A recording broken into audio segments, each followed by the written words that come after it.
சாமி மகர ராசிக்கு வாழ்க்கையில் அனைத்தும் கிடைக்கணும், அதற்கான தெய்வ வழிபாடு, அதற்கான மந்திரம் சொல்லுங்க சார். இந்த கர்மாவை அதிகமாக சுமக்கக்கூடிய ஒரு ராசி மண்டலமாக மகர ராசி மண்டலத்தை நான் வந்து பார்க்குறேன்.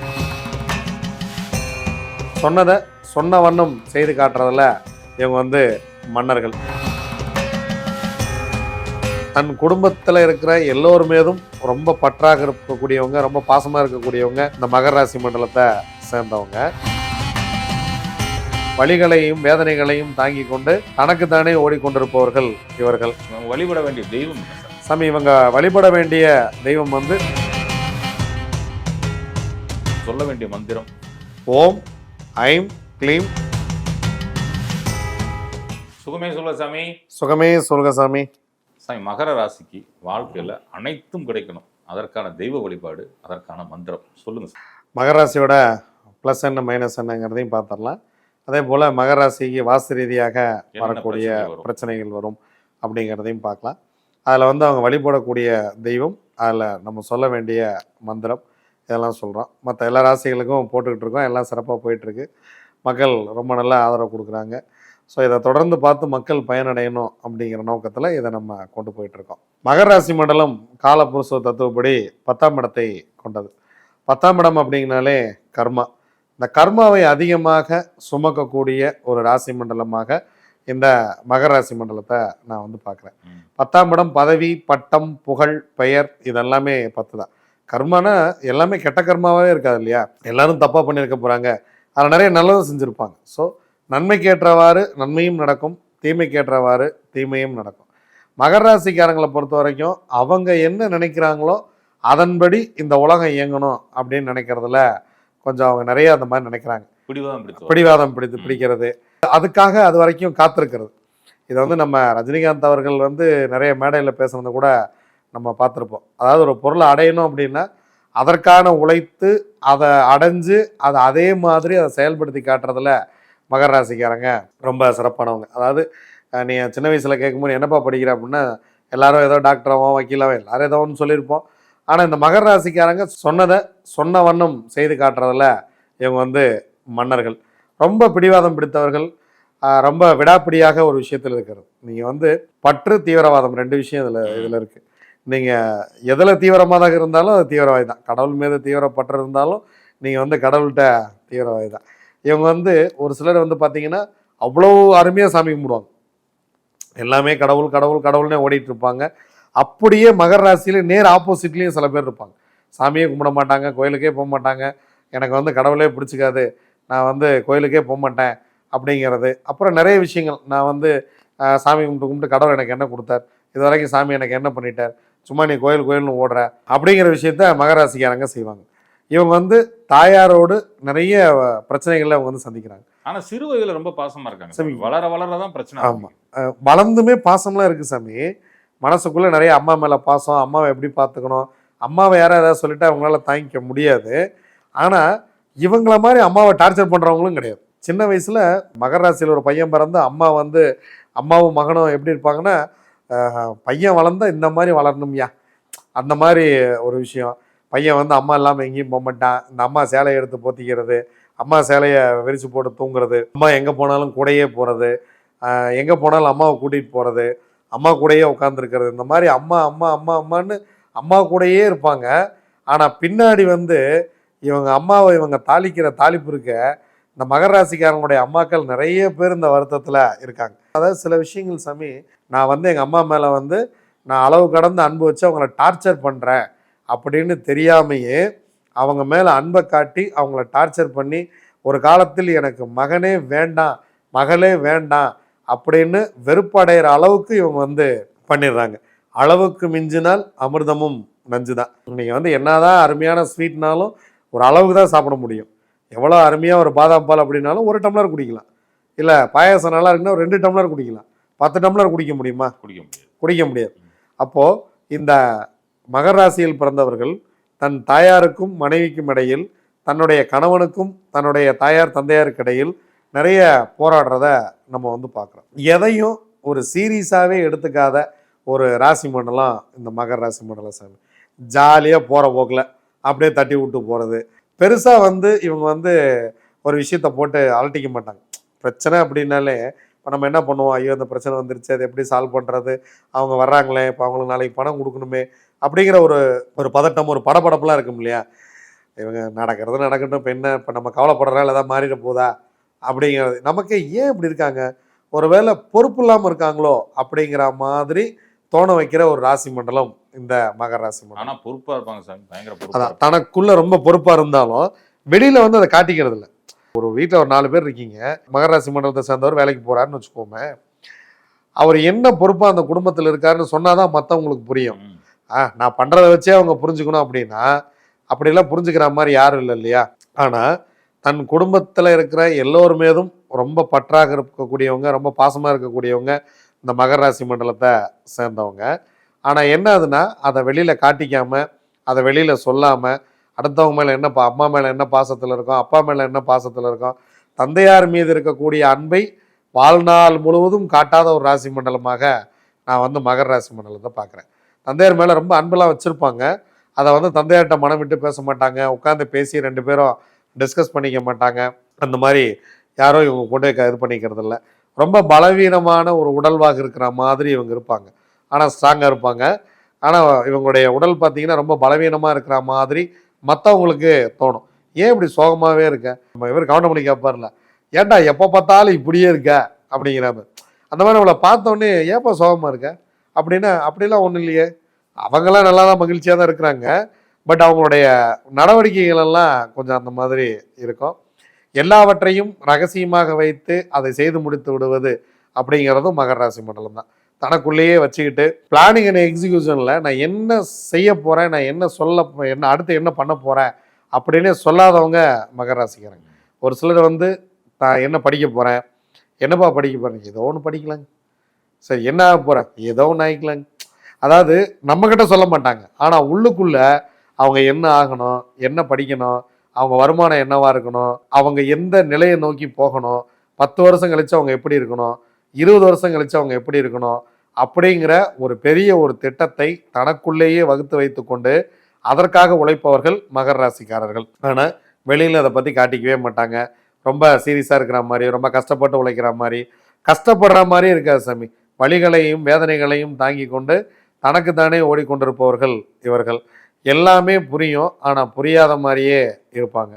சில நேரத்தில் இவங்களுக்கு புரிய வைக்கிறது கொஞ்சம் கஷ்டமாக இருக்கும். ஏன்னா நீங்கள் வந்து தூங்கிட்டு இருக்கிறவங்கள தான் எழுப்ப முடியுமே தவிர, தூங்குற மாதிரி நடிக்கிறவங்கள நீங்கள் வந்து எழுப்பவே முடியாது. இவங்க வந்து புரிந்தாலும் சில இடங்களில் புரியாத மாதிரியே நடந்து கொள்வது இவங்களுடைய வழக்கம்.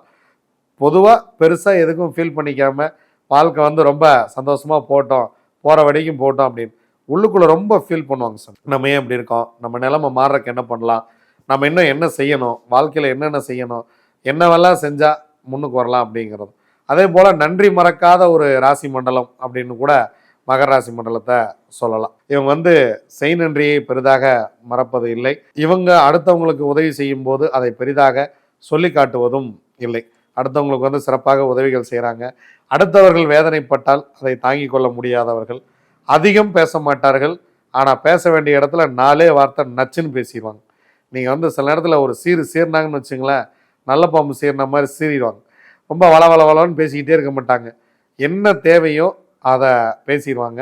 உங்களை ஒரு 5 நிமிஷத்தில் டென்ஷன் ஆகிறது அப்படின்னா மகர ராசிக்காரங்களால் முடியும். உங்களுடைய பலம் பலவீனத்தை எளிதில் தெரிந்து கொள்ளக்கூடிய ஒரு ராசி மண்டலம் இந்த மகர ராசி மண்டலம். தனக்கு எதிராக இருப்பவர்கள் என்ன பலத்துடன் இருக்கிறார்கள், என்ன பலவீனத்துடன் இருக்கிறார்கள், அவங்க என்ன சொன்னால் சிரிப்பாங்க, என்ன சொன்னால் டென்ஷன் ஆவாங்க, என்ன சொன்னால் ரசிப்பாங்க அப்படின்னு சொல்கிறது. பெரும்பாலும் காதல் வயப்படுபவர்கள், காதலிப்பவர்கள் நிறைய மகர ராசி மண்டலத்தில் பார்த்துருக்கலாம். தான் விரும்பியவர்களுக்காக எதை வேண்டுமானாலும் செய்ய துணியக்கூடியவர்கள் இந்த மகர ராசி மண்டலத்துக்காரங்க. ரொம்ப நல்லா பேசுவாங்க. அவங்களுக்கு பிடிக்கலன்னு வச்சுங்களேன், அமைதியாக இருந்துருவாங்க. நீங்கள் வந்து இப்போ பெருசாக சண்டை போட்டுக்கிட்டு அந்த மாதிரி போய் இருக்கிறதெல்லாம் கிடையாது. இந்த வீட்டில் சண்டை போட்டுக்கிட்டு 2 நாள் 3 நாள் பேசாமல் இருக்கிறது, கோச்சிட்டு சாப்பிடாமல் படுத்து தூங்கிடுறது, இந்த வீட்டில் அப்பா அம்மாவோட ஏதோ சின்ன சின்ன விஷயங்களுக்கெல்லாம் போராடுறது, அதிகமாக தாழ்வு மனப்பான்மை எடுத்துக்கொள்ளுது. அண்ணனுக்கு அதை செஞ்சிட்டீங்க எனக்கு செய்யலை, அக்காவுக்கு அதை செஞ்சிட்டீங்க எனக்கு செய்யலை, தங்கச்சிக்கு அதை செஞ்சீங்க எனக்கு செய்யலை, ஸோ அவங்க பாருங்கள் பசங்களை எப்படி வளர்த்துறாங்க, அவங்க அதை வாங்கி கொடுத்துருக்காங்க நீங்கள் வாங்கி கொடுக்கல அப்படின்னு வெளியில் சொல்லாமையே தனக்குள்ளேயே வச்சுக்கிட்டு, நம்ம வந்து இந்த வீட்டுக்கு தேவையில்லாத குழந்தையா பிறந்துட்டோம் போல இருக்க அப்படின்னு தனக்குத்தானே தாழ்வு மனப்பான்மையோடு வாழ்ந்து அதை பிறருக்கும் சொல்லாமல் தனக்குள்ளேயே வைத்துக் கொள்வது மகர ராசி மண்டலம். எதுவாக இருந்தாலும் நீங்கள் பேசிட்டீங்கன்னா தான் அது சரியாக வரும். மகர ராசி மண்டலம் மாற்றிக்கொள்ள வேண்டிய மிக முக்கியமான விஷயம் எல்லாவற்றையும் தனக்குள்ளேயே வைத்திருப்பது. அந்த மாதிரி எல்லாத்தையும் போட்டு உள்ளுக்குள்ளேயே வச்சுக்கிட்டிங்கன்னா அதுவே ப்ரெஷர் தாங்காம ஒரு நாள் மன அழுத்தமாகி வெடிச்சிடும். ரொம்ப மன அழுத்தத்தோடு அவங்க இருப்பாங்க. ரொம்ப சின்ன வயசுக்காரங்களாம் பிபி ஜாஸ்தியாக இருக்கும் சாமி. நீங்கள் மகர ராசி மண்டலத்தில் ரொம்ப சின்ன வயசாக இருப்பாங்க. அவங்களுக்கு வந்து பார்த்திங்கன்னா ப்ளட் ப்ரெஷர் ரொம்ப ஜாஸ்தியாக இருக்கும். ரொம்ப கோபம், எக்ஸ்ட்ரீமான கோபம் வரும். இந்த கோபத்தெல்லாம் எங்கே காட்டுவாங்கன்னா வீட்டில் அம்மாகிட்ட தான் காட்டுவாங்க. வெளியில் போய் காட்டிட்டு வேணா போக மாட்டாங்க. வெளியில் வந்து ஒரு பிரச்சனையை எப்படி பேசி சமாளிக்கிறதுன்னு இவங்களுக்கு தெரியும். வீட்டில் எப்படி சமாளிக்கிறதுனா இவங்களுக்கு தெரியாது. இவங்களை வந்து நீங்கள் ஒரு பிரச்சனைக்கு இவங்க நடுவராக கூப்பிட்டு போகிறீங்க, இல்லை ஒரு பிரச்சனை ஆயிடுச்சு இவங்களை கூப்பிட்டு போனீங்கன்னா 2 தரப்பும் சங்கடப்படாத அளவுக்கு இவங்க பேசிடுவாங்க. அவங்களும் சங்கடப்பட வேண்டாம், இவங்களும் சங்கடப்பட வேண்டாம். 2 பேர்த்துக்கும் சங்கடம் இல்லாமல் பேசி அதை சரி பண்ணி விட்டு வந்துடுவாங்க. ஆனால் தனக்குன்னு ஒரு பிரச்சனை வந்துருச்சுன்னா எந்த பக்கம் பேசுகிறேன்னு தெரியாது, எப்படி பேசணும்னு தெரியாது. அதை எப்படியா போட்டு குழப்பி கடைசியில் அது பிரச்சனையாகி கடைசியில் வந்து என்னை யாருமே என் மேலே அன்பாக இல்லை, என்னை யாரும் நீங்கள் பார்க்கல, என்னை யாரும் நீங்கள் மதிக்கலை அப்படிங்கிற விஷயம். சின்ன சின்ன விஷயம். கட்டாயம் தன் வாழ்க்கையில் ஒரு முறையாவது வாகன விபத்தில் சிக்குபவர்கள் இந்த மகர ராசிக்காரர்கள். மகர ராசிக்காரங்க வந்து இந்த விபத்து நடக்காமல் இருக்கிறதுக்கு உண்டான விஷயங்களை வந்து அதில் செஞ்சுக்கணும். இதில் வந்து பார்த்திங்கன்னா உத்திராடம் நட்சத்திரம் சனி சூரியன், அதே போல் திருவோணம் சனி ப்ளஸ் சந்திரன் சேர்க்கை, அங்கே சனி ப்ளஸ் செவ்வாய் சேர்க்கை, ராசி அதிபதி சனி, 3 நட்சத்திரங்கள் அங்கே இருக்கிறது. அதில் வந்து நம்ம மகரத்தில் வந்து நம்ம அவிட்டம் வந்து கடுமையான கர்ம நட்சத்திரம்னு சொல்கிறோம். அவிட்ட நட்சத்திரம் மண் ரீதியான பிரச்சனைகள் இவங்களுக்கு கட்டாயம் வரும். மண்ணில் சகோதரத்தோட நிறைய போராட்டங்கள் நடப்பது, சகோதரத்துக்கு இவங்களுக்கு நிறைய பிரச்சனைகள் வர்றது, சகோதரத்தோட தாழ்வு மனப்பான்மை எடுத்துக்கொள்வது, மண்ணில் வாங்கின மண் விற்காமல் போகிறது, இல்லை மண்ணில் கொண்டு இன்வெஸ்ட் பண்ணுறது, இவங்க இடத்த அடுத்தவங்க ஆக்குபை பண்ணிக்கிறது, அதே போல் மண்ணில் இன்வெஸ்ட் பண்ண பணம் திரும்பி வர லேண்டில் இன்வெஸ்ட் பண்ண பணம் திரும்பி வராமல் போகிறது, அந்த மாதிரியான பிரச்சனைகள்லாம் மகர ராசி மண்டலத்துக்கு வெகுவாக நடப்பதை நான் பார்க்குறேன் சாமி. சாமி, ஒரு வாஸ்து சம்மந்தப்பட்ட பிரச்சனை என்னென்ன பிரச்சனை சாமி? இது வந்து பார்த்தீங்கன்னா வாஸ்து ரீதியான பிரச்சனை அப்படின்னு வரும்போது இந்த மகர ராசி மண்டலம் வந்து வாயு மூலையிலேருந்து அப்படியே வருது சாமி. வாயு மூலையிலேருந்து இங்கே நார்த் ஈஸ்ட் கார்னர் வரைக்கும் வருது, அதாவது ஈசானிய மூலை வரைக்கும் வருது சாமி. ஸோ இதை வந்து மகரம், கும்பம், மீனம் இது 3மே இதை நோக்கி இருக்கும். இவங்களுக்கு வந்து பார்த்திங்கன்னா வாஸ்து ரீதியாக இவங்களுக்கு வந்து இவங்க வாங்கக்கூடிய இடம் வந்து கோணல் மாணலாக இருப்பது. இடமே வந்து பார்த்திங்கன்னா ஒன் சைடு இழுத்துருக்கும், இல்லை ஒன் சைடு வந்து போய் பா வடிவில் பா ஷேப்பில் இருக்கிறது. அந்த மாதிரியான வாஸ்து ரீதியான பிரச்சனை இவங்களுக்கு வர்றதை நம்ம வந்து பார்க்குறோம். இவங்க வீட்டில் வந்து சாமி வடமேற்கு மூலை பாதிக்கப்படுறது, இல்லைன்னா அக்னி மூலை பாதிக்கப்படுறது, இந்த 2 மூலை பிரச்சனையும் நம்ம வந்து பார்க்குறோம். இதை பாதிப்பு அப்படிங்கிறது கோணல் மாணலாக இருப்பது, அதே போல் ஏதாவது ஒரு இடத்துல நீச்ச வாசலில் வைத்திருப்பது அப்படிங்கிற விஷயத்தை பார்க்குறோம்.